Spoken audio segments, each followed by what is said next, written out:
Hello everyone and welcome back to your Access channel.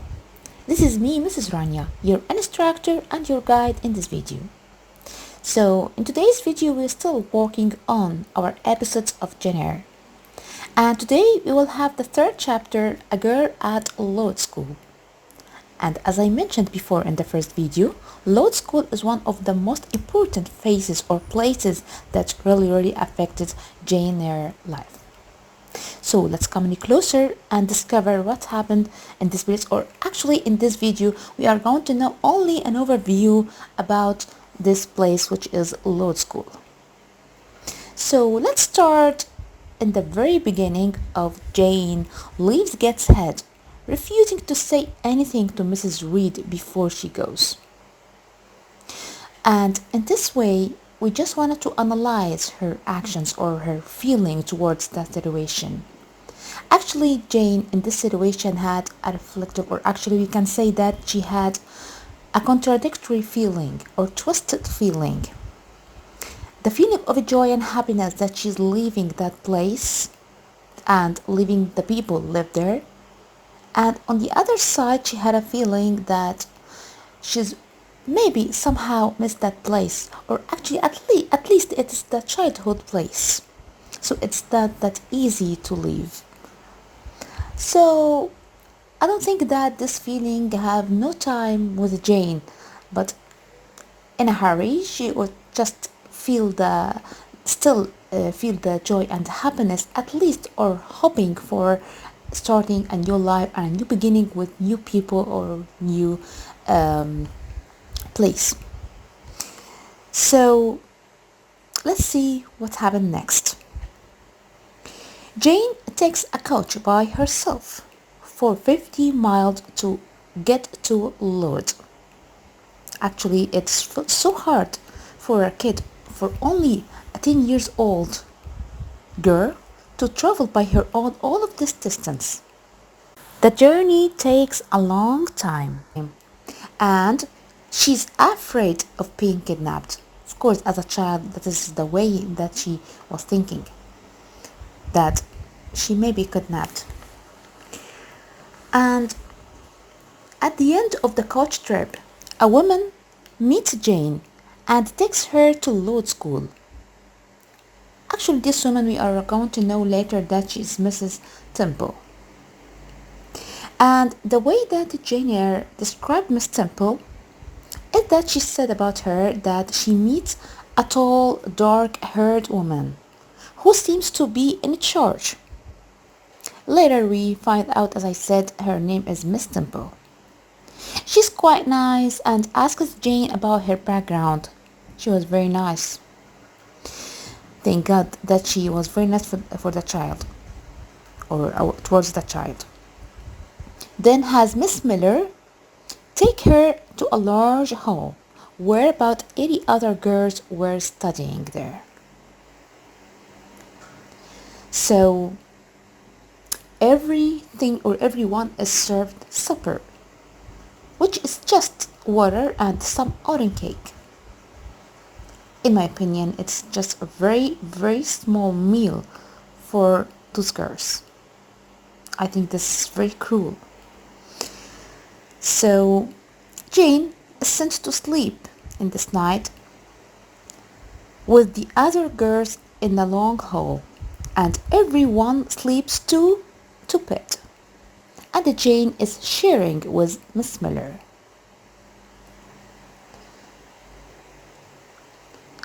Okay, and the next day everyone gets up before dawn. It's very early before dawn. It means that at about 5 o'clock a.m. to study math and listen to some Bible reading. Sound great, doesn't it? I don't think so. So what about the breakfast for those hungry girls? Look what the breakfast is. Breakfast is a burned porridge. How disgusting. Which is nobody is really able to eat because it's so disgusting, as I said. Jane can't eat it either.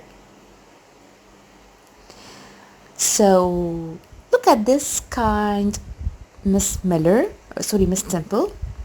Miss Temple decided to give the girls bread and cheese for lunch on her responsibility, by the way, because this is against the strategy of the school. So she decided to give them lunch about cheese and bread to make up for the burned porridge, or just to just replace what they did about, or their feeling, or actually the bad experience about the breakfast meal. So everybody, of course, surprised by this action from Miss Temple. So Jane now trying to make a friend. Everyone gets to go into the garden for a bit. Jane starts talking to a girl called Helen Burns, who is sitting alone reading. She actually seems to be different from the other girls according to Jane. And the girl tells her about the school. Of course, after Jane asked her about the school, what about Lord School? The girl answered her that Lord School, or Lord Institution, is a charity school for orphans. It's just a charity school. It means that the student there didn't pay anything for the school because it's a charity only for orphans. And of course, the conditions there were miserable. Mr. Brocklehurst, this man, do you remember? Yeah, this man, the tall, stony-faced man. Mr. Brocklehurst is in charge of it, or this school, or this charity is run by this stony man. So Jane sees Mrs. Scatcherd punishes Helen all over the time, always. Jane sees Mrs. Scatcherd punish Helen by making her stand alone in the middle of the room while everyone else works. It's something very shameful. Actually, Jane asked herself, what if I do if I were in her position? Jane would be ashamed in her place. But on the other side, regarding to Helen, Helen is quiet and dignified, and Jane admires her. Really, Jane admires the way that she looked, the way how she accepts that punishment without any complaining, or just without showing any complaining on her face. She seems to be very satisfied with that, or she seems to be very okay about that, or regarding to that punishment. So this, or actually in this situation, we end the third chapter.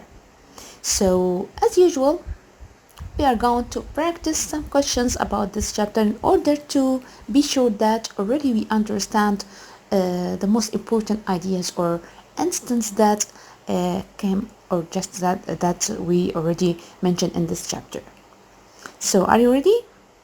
Come on, my little fellow, let's try to do this together. Okay, and as I said, we just focused on mainly two kind questions, or two styles of questions. The first style is WH questions, which is to answer the following question, just article questions. Like, look at the first one. Jane had a strange feeling while leaving Gateshead Head. We need to discuss this, and actually we did in the first slide, or in the first part of this video. We said that Jane really had a strange feeling about leaving Gateshead Head. Twisted feeling, contradictory feeling, opposites feeling.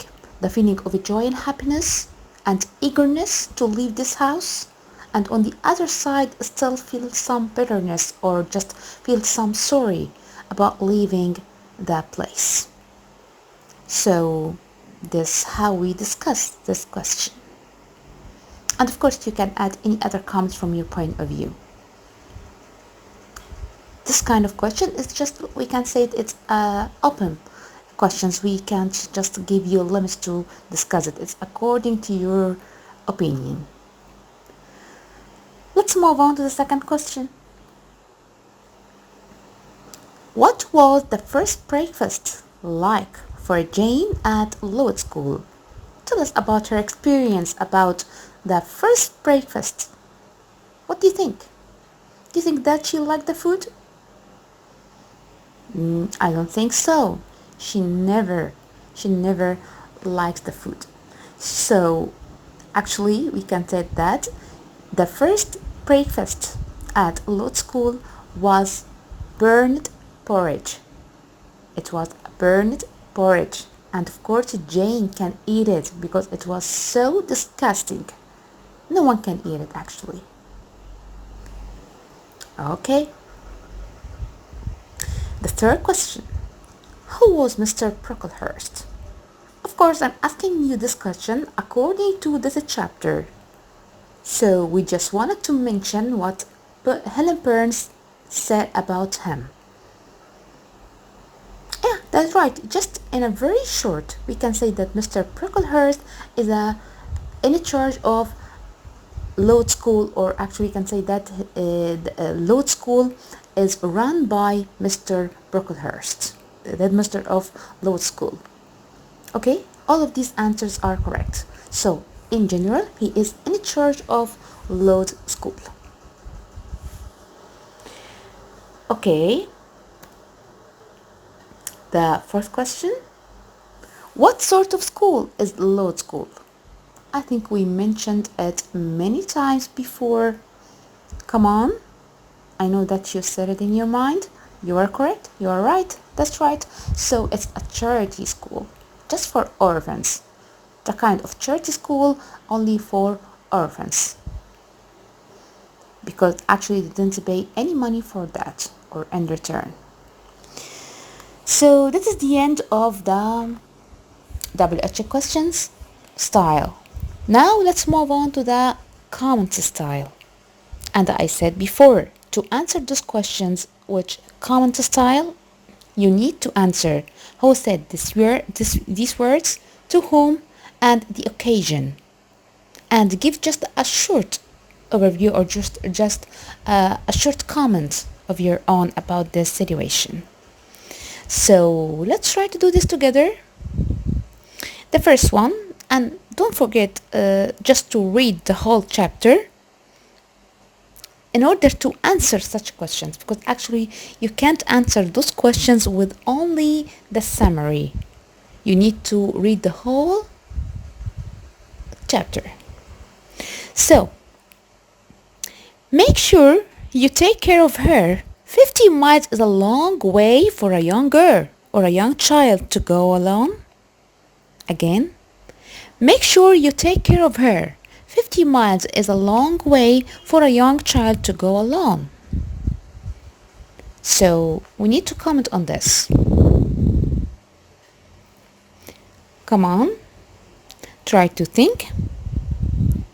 Of course, yeah, you're right. So we can answer this question by saying that this word said by Miss Bessie, yeah, that's right, to the coachman.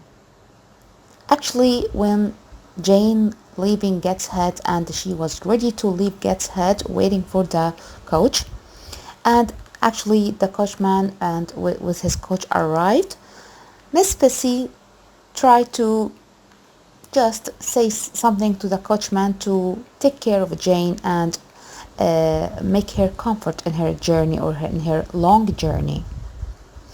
So actually we can say just a comment on this situation, that it was a very hard journey for a little girl to have it with her own, and the girl was very terrified about or being kidnapped at least. So let's move on to the second one. I have ordered a lunch of bread and cheese for you all. I have ordered a lunch of bread and cheese for you all. Yeah, that's right, you are right. Yeah, for sure, these words said by Miss Temple to the girls in Lowood School when they actually hate the kind of breakfast in that morning, which was the burned porridge. They really hate it and they really can't eat it. So Miss Temple telling them that she is really ordered a lunch of bread and cheese to cheer them up for all the girls. And actually the girls and everyone was surprised by this, and they just feeling that Miss Temple is a very kind person. We actually, all of us, feel from this moment on, we feel that the Miss Temple is a really kind person, and somehow she is a very sympathetic with those poor girls. So in this way, we just come to the end of our session for today. I think it was a very simple and very short session with a very simple chapter. And we are going to continue chapter 4 in the next episode, so stay tuned. Thank you. This is me, Mrs. Rania, your instructor and your guide in this video. Thank you, my little photo. See you later. Bye.